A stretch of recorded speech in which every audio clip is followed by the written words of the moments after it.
What's up, guys? Time to do an arcade frequently asked question video. Not too long back, I believe, Game Chasers episode, I said something about doing arcade. I put videos up on this channel about, with arcade collection that I have going so far.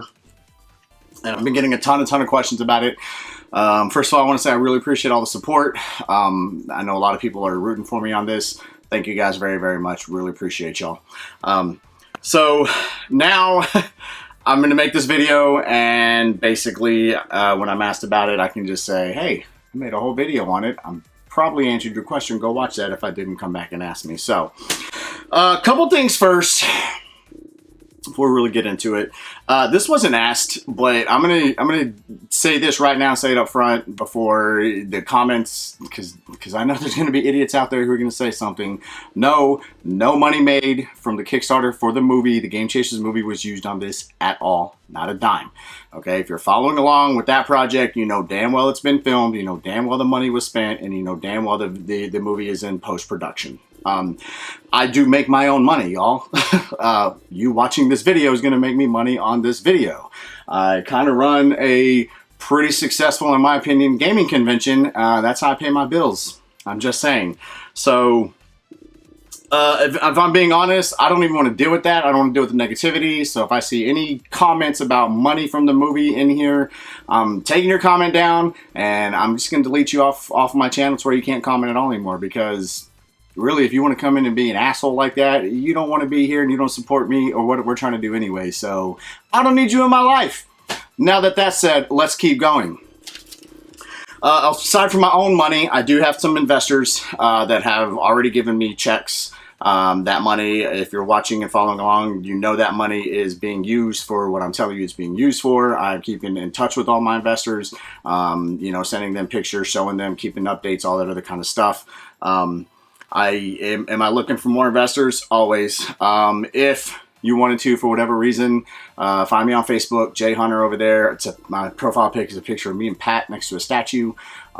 Hit me on Instagram or Twitter. It's both at ShadyJ1908 there. I'm going to do this as long as it takes, and honestly, the more money I can get together now, the quicker I can get it done, which actually leads into the first question: when will this thing be opening? That's not an easy question to answer. Before all this COVID lockdown stuff happened, I really wanted to try to be open by like September, actually before this next coming RETROPALOOZA, which, to answer that question, as of right now, 6/15/2020, RETROPALOOZA is still a go for October. The only reason it won't be is if the city just won't allow it to be. But that's 4 months from now, literally 4 months from now. I think we're doing October 16th that weekend, 3-day event this year. So if you bought your tables, don't fret. Obviously, if it comes down to me having to cancel, all the monies will be refunded. If you've ever purchased anything for any of my events, you know that's how I roll. You know that's how I do it, because that's just the right thing to do, obviously. So, anyhow, I wanted to try to be open by September 2020, October maybe. It's not going to happen now with all this lockdown. Like everyone else, I was staying home. I was staying inside. I was staying quarantined, doing, quote, what you're supposed to do, right? Flattening the curve and all that crap. I was still buying a machine or two here and there during all of that. And now that we're kind of reopening things and guidelines are kind of loosening up a little bit, I am back hitting it full force, full throttle. Currently, we're just over 25 machines. A few more have been bought since the last update videos, actually. If the plan stays like it is right now, obviously, and I'm not using any more investment money at all, just what I'm using, we're probably looking at closer to January next year, February next year for opening. That is actually a realistic goal. And obviously, if I can get money together before then it happens before then. What that means, though, basically, is if I can't get open this year, then RETROPALOOZA will have a pretty damn decent arcade section, which is, if I'm being honest, something that I've lacked consistency with in the past. So now that I have my own machines, I own my own machines, I'm not going to have to rely on someone else, rent someone else's, anything like that. So that's a win. So yay RETROPALOOZA, and yay me, go me. So It really just depends. Could I still hit that September goal right now? That'd be tough. The main reason being, this goes into one of these questions actually. Am I going to have alcohol and food stuff there? Yes, I am. Especially depending on what zone I'm in. The way it works is, depending on your zone, if you want to do certain things, you might be required to do other things. So basically what that means, if I want to sell alcohol, which I do, depending on the zoning, I might be required to have food alongside that, because I would actually be considered a restaurant at that point. So just because you're a bar on the surface, it's what the city thinks of you and how they classify you is what really matters. So that is about a 3-month process or so to get that going, to the wait time, have your sign on the door saying this establishment has applied for a liquor license. If you want to challenge that, blah, blah, blah, blah, blah, blah, blah, blah, blah. I've been through the process before on past projects.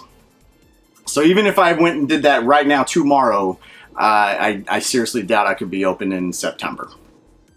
But that's all right, because if I wanted to get open when I did, I would have already signed a lease, and I would have never even got open, because with all this lockdown, that could have cost me a whole ton of money, and potentially even, got me to a point where, since I wasn't bringing anything on the actual arcade, I might have had to shut down before I even got started, which is bad. So I'm actually kind of glad it didn't happen as quickly as I wanted it to.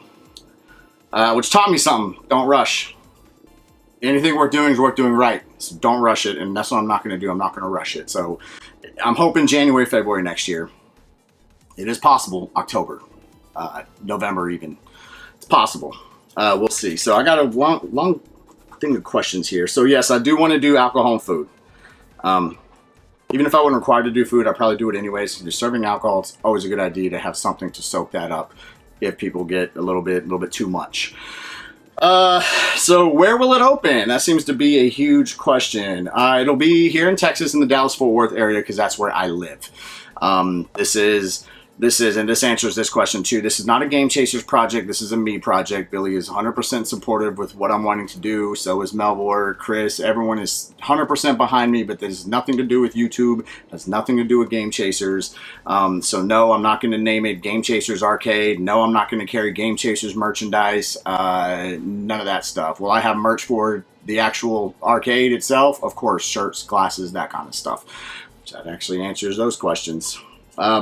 I want to do a more old school style arcade with arcades ranging from, late 70s, because I believe like Galaxian came out 79, maybe. Let's just call it 80s to like mid 90s is going to be the main thing in there. I do want a couple of modern day machines. And this is like, in doing my research, I have to go. Let me go to that first. How long have I had this idea? That was a question. A couple of 3 years, probably 4 years actually. When I get an idea in my head, I obsess over it. I think of every possible thing that can go right. I think of every possible thing that can go wrong. If something can go wrong, how do I make sure it doesn't? And if it does, what's the game plan to fix that? If something can go right, how do I make sure I don't fuck that up? And how do I make sure I can make it go even more right? If that makes sense. RETROPALOOZA, for instance. That was 2 years I thought about that before actually doing it.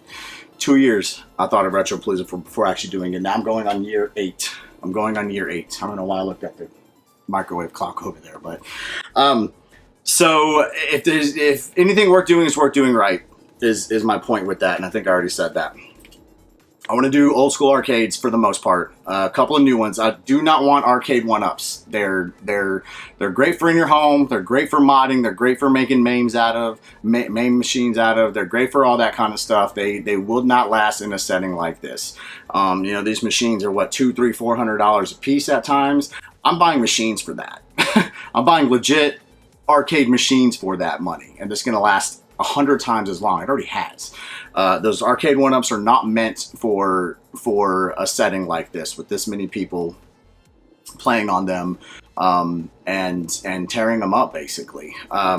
Which yes, I will have a tech on hand. I'm learning to do some myself, but I can't do everything, so I will have a tech. That answers that question. Some of the newer games that I want to do, like 4-player Pac-Man Battle Royale, that's a super popular game. And I was saying in my research over the last, especially the last year, going to other arcades and going to different arcades over the last 3, 4, 5 years in different cities, from Kansas City to LA to Portland to Seattle to Tacoma to Houston to literally all over the place. One thing I do is I see what machines they have. I see what's missing. I see what people are playing. I listen to people as I'm walking around. What are they talking about? What are they liking? What are they not? And this is how I run Retropalooza. What was good, implement it. What was bad, how can I change it or make sure I don't do it? So, Pac-Man 4-player Battle Royale, super popular game. That's a newer one.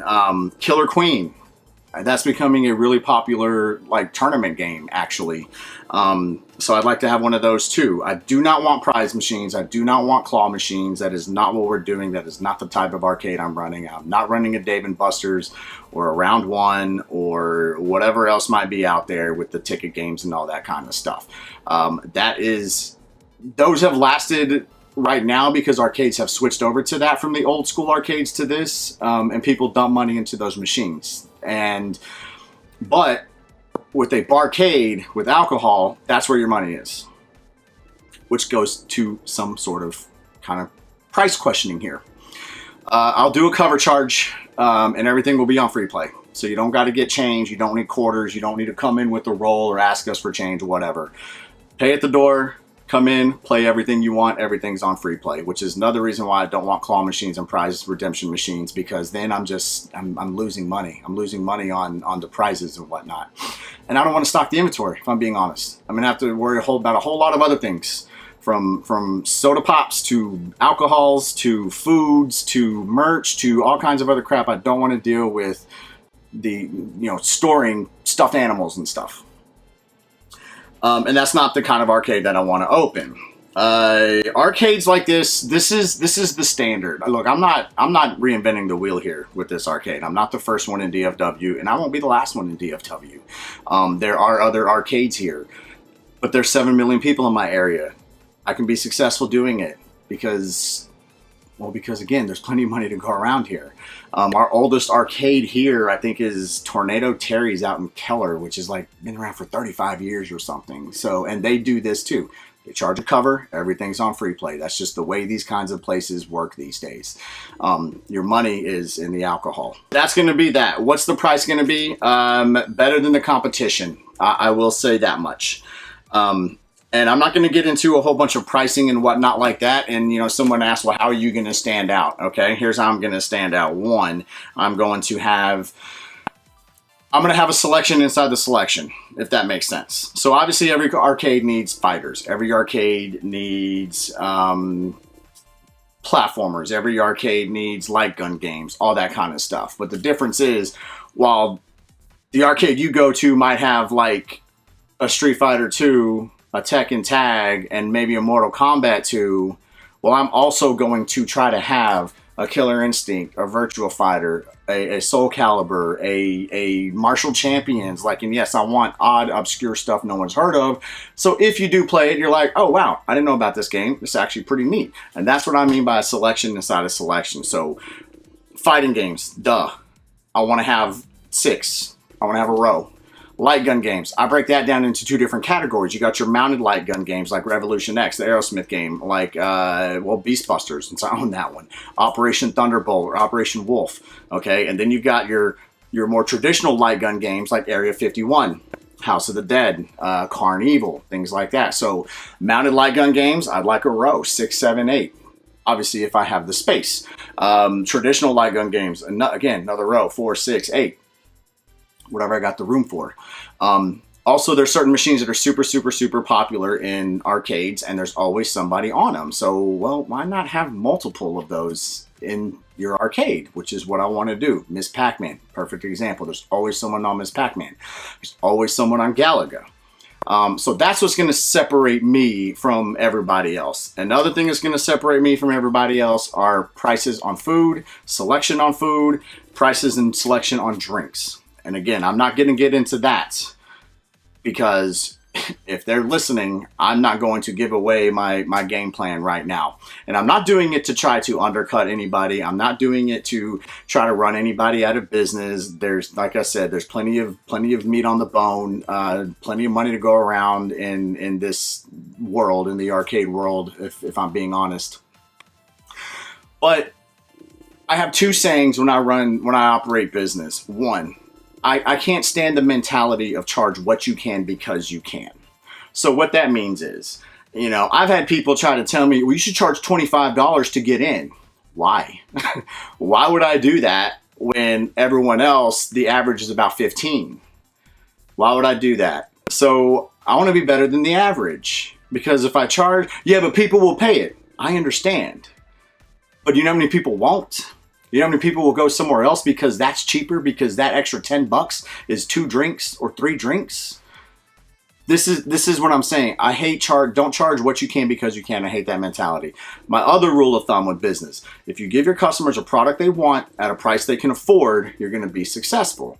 And this is why, although the average might be $15 to get in, I'm going to be under that. I'm not going to say what right now, but I will be cheaper than that. Drink prices, I will beat you. I will be cheaper, because here's the thing. Let me let you guys in on a little secret. The markup on alcohol is stupid. It's ridiculous. It is ridiculous. You are making money hand over fist with alcohol sales. I don't need to be greedy, because if my drink prices are a little bit less than you, then the next guy, let's say, you're going to come and drink at my place because you're going to get more for your money. That's simple business. I'm just saying. That's how I'm doing that. In other words, and let's talk about type of beers. All types, all kinds, for all types and all kinds of people. Me personally, I'm simple. Give me a bottle of Bud Light and I'm good to go. Okay. I understand not everyone likes Bud Light. I understand people like crafts and IPAs and imports, Guinness and stuff like that. I understand that. Just because I don't like it, don't mean y'all don't like it. And that's how you have to think about business. So talking about Bud Lights, it's not just going to be, you know, a bottle or a can. You got to have the draft. You got to have, you know what I mean? Because people like me, you're simple guys, like your Bud Lights, your Miller Lights, your Coors Lights. Sometimes people want to come in and just drink cheap and drink cheap drafts all night long. And obviously domestics are way less than imports. You got to have something for everybody. That's how I'm going to separate myself from everyone else. Selection, pricing, all that good stuff. All right, let's get to the next. We'll have pinball. I sure as hell hope so. Pinball can be very, very expensive. Pinball can be extremely expensive. While I'm going to pick some pinball up, if I can find it cheap, especially, I would rather open with like closer to 100 arcade cabs and maybe a couple of pinball and make that my focus. So as money rolls in, focus on buying pinball machines and beefing up the pinball section of the arcade. If you're walking out going, man, that was really fun, had a blast, but I wish they had more pinball, well, then you're not telling me anything I don't know. And if that's your only complaint, then I'm doing something right. But it don't mean I won't have any to open. I definitely want something to open. Age, all ages can get in. At a certain point in the night, especially on weekends, we'll make it 21 and up. You know, you want to maybe cater to that little bit older audience. What time will that be? I don't know. I know what time other people do it, but again, I'm not going to do what everybody else is doing, so I will have maybe just extended a little bit more than the next guy. I'm going to be honest. You know, I go to an arcade, I take my kid, and 9 o'clock rolls around, and they're like, if you're under 21, get out. Well, we got to leave. Maybe we're not ready to leave, you know? Maybe we can't get there until 8, 7:30, and we have no time. Is what it is, though. Let's see here. Talking about games. Will I have fill-in-the-blank game? I want to try to have everything. Again, we're talking about selection earlier. If I can find it, I want it. I want the stuff everybody wants to play, your Donkey Kongs, Miss Pac-Mans. I want the uniques, like stuff people never heard of. I want a little bit of everything. And because, you know, in my opinion, I think you need to constantly be rotating games out to some degree. I'm going to be constantly looking for games, looking for new stuff. Hell, I might even have a suggestion box. Hey, this was my favorite game. I get enough requests for it. Well, you know, I'll go out and look for it. And if sales are good, and I think they will be, then I can just find it somewhere and outright buy it, have it shipped from wherever it is, and then boom, before you know it, it's in the arcade. I'm also going to be looking for other games too in case something goes down. If a Miss Pac-Man goes down and I have 4 of them, I can just switch it out instead of having to put a sign on it, be in people's way, trying to fix it, blah, blah, blah, blah, blah. I can take it to the back, have the tech fix it or whatever, do it that way. And if I'm being honest, I don't want just one location. I'd like to have multiple locations, 2 or 3 here in DFW, and then expand out to Houston, 2 out there, 1 in San Antonio. Like, I want multiple locations here going with this thing. I dream big. I dream big. So as far as will I have your favorite game? I hope so. Eventually. Decor. Decor, all that kind of stuff. And this is where I'm gonna be very tight-lipped with what I want the look and the feel of the arcade to be when you walk in the door. I will say this, it'll be different. It'll be unique. I'd be surprised if there's going to be any other arcade like what I want to do with it, as what I have planned with what it looks like when you walk in. I'm not going to say much more outside of that, okay? Let's see here. Parties, corporate parties, birthday parties, stuff like that. I would definitely love to do that. I would love to be able to have a section, you know, separate rooms, whatever. And if you go to a bowling alley, anything like that, you know, they'll come in and they'll cut your cake and serve it and do the pizza and you know, pour your drinks and all that kind of stuff. I would definitely love to do that kind of stuff. I want a family-friendly environment, but I want everybody to be able to enjoy it. So, you know, if you want a pint of Guinness at the bar and your kid's drinking a Frosty mug A&W next to you, that's what I want. RETROPALOOZA ties. Well, yeah. Yes, in the sense where obviously I run both. So there's that. But one thing I've wanted to do for a while now, and I haven't been able to do it because I don't really have anywhere to do it, is I run a Smash tournament at RETROPALOOZA every year. It's a popular game, tournament game.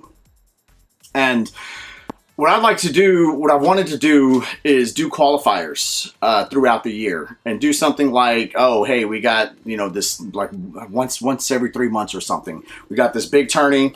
The winner is not only going to get, you know, the top split on the pot, the winner is also going to get their way into RETROPALOOZA paid. They're going to get their fees paid into the Smash tournament at RETROPALOOZA, and maybe even like a first round buy or something like that. Okay, I've wanted to do that for a while. This allows me to do that.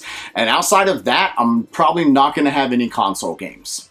I may not have any console games set up outside of that. Maybe once in a while at the bar, maybe, but that's not the focus. That's not what I want to do. If I wanted to open a console arcade, which I've thought about actually, I mean, I have 100 consoles I could have already done that with. So that's not what I want to do.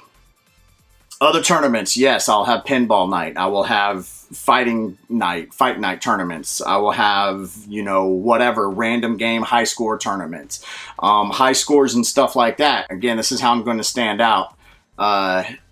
And be unique from someone else. Like, what do you get if you go into an arcade and you set a high score in most places?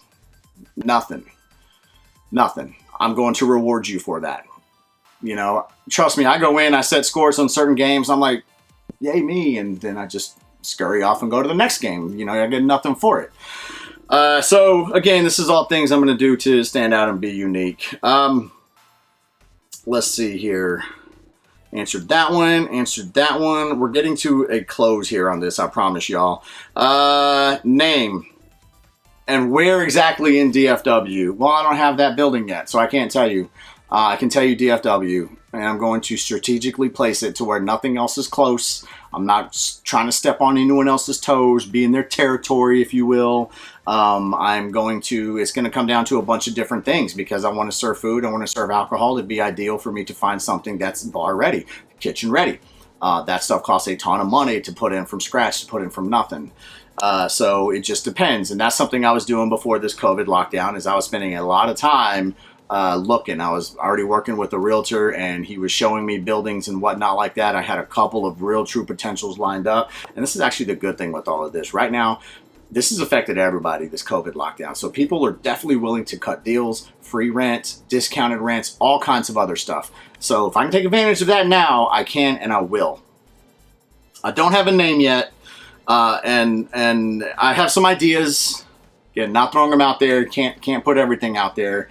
Do me a favor, guys. Don't help me with the name. If I decide later on that I want you to help me name the arcade, then I'll make another video on that. But truthfully, I don't really want to sift through Chodecades and Shadykades and all this other bullshit because I've heard it all already. So appreciate it, but don't help. Especially if you're not going to take it seriously, and that to me is not taking it seriously, and it's irritating because it's my business. It's a way I want to make money and a way I will make money and pay bills and keep a roof over my head and my son's head. So it's something I take extremely seriously. So I don't find it cute. It's not funny to me at all. So please don't help me name it unless I ask you to. Pretty much it on the arcade and what my thought process has been and is and whatnot like that. I know I got some leads in some places. I have a lot of people on Facebook helping me, and I really appreciate you guys. Thank you. I have the luxury of being able to travel, to be able to go to, well, Kansas City, for example. I'm talking to a guy on Facebook who has a lead up there, a guy with a warehouse full of shit. I have the luxury to be able to go and do that and not miss work and not take time away and all that other kind of stuff. So that's one way that I'm able to start getting the machines that I'm able to start getting and get them in masses is I don't have to just stick to Dallas-Fort Worth. I can go other places. I can drive. I can travel. All that other good stuff. Matter of fact, if you're following along, half my cabs right now are out in Las Vegas. Thank you, Idiots After Games, for your help. I've got a lead in LA, Kansas City, St. Louis, Houston. I've got leads all over the place. So I could be creeping up to that 100 very quickly. Very quickly coming up in the next couple of months.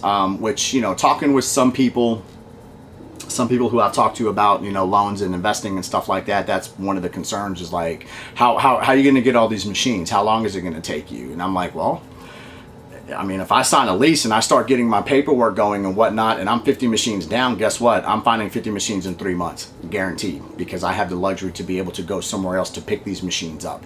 Not everyone has that kind of freedom, and luckily I do. So there's that. Of course, auctions. There's an auction coming up here in a couple weeks I'm going to. So it's been, I'm having fun doing this. This has been a lot of fun, actually, and I'm going to continue to have fun doing it. Again, thank you all you guys out there for your support. Thank you for the questions. I really appreciate you guys believing in me and the idea and all that other stuff, especially if you've already given me money. Thank you very much. It takes a lot of trust, and that tells me that you trust me, and that means a lot to me. So for my current investors, thank you guys. Really appreciate y'all. Anyone in the future, well, I'll tell you thank you when I talk to you, I guess. So, but that's it. If there's anything I missed or didn't touch on, or maybe I didn't see your question, put it down, but don't just write the question down and without watching the video and see if I answered it first. But there we go. That's it. And I appreciate you guys watching. Thank you.